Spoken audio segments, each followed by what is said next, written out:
Pasko na talaga dito sa hospital kung saan ako ga-dialysis, guys. Dahil pagpasok mo pa lang sa hospital, ito na agad ang bubungad sa'yo sa kanilang lobby. Ang napakagandang Christmas decorations nila. At napag-alaman ko, guys, na contest pala ito by department. Diba super ganda? Nakakamangha, guys. Hindi mo akalain na hospital pala ang papasukan mo. Kaya ayan, nag-picture-picture ako muna bago ako mag-dialysis. So while waiting sa atong treatment, guys, gibanatan na dayon ako nagpusing-pusing kay talag sa unra kayo ni. Once a year lang baya ang Pasko. Kana gido. Kayo guys, feel nyo rin ba ang Pasko sa paligid nyo? I-comment nyo na yan. And don't forget to like and subscribe to my channel. Of course! At ito naman ang entry ng nursing department. Diba super ganda? At sila po ang nanalo dyan. By the way guys, diri di ako ga-dialysis sa St. Louis Hospital, Tacurong City, Sultan Kudarat.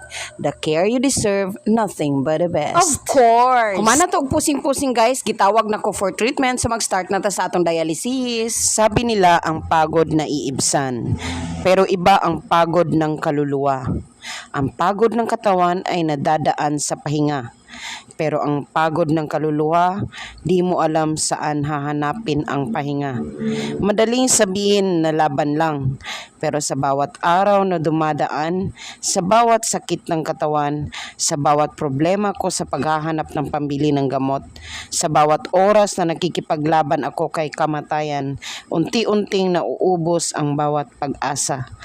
Tanging panalangin na lang sa Diyos na sana sa bawat gising ko sa umaga, hindi ko kakambal ang sakit ng katawan. Yung simpleng kasiyahan at hiling, hindi ko na hinahangad ang pera o material na bagay sa mundo. Gumising lang tuwing umaga na walang masamang pakiramdam. Masaya at kontento na ako. I am a kidney warrior. A CKD warrior.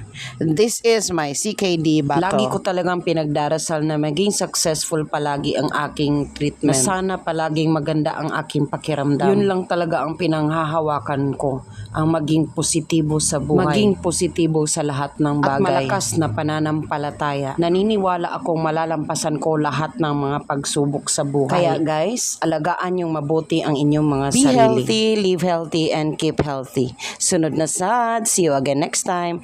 Salamat!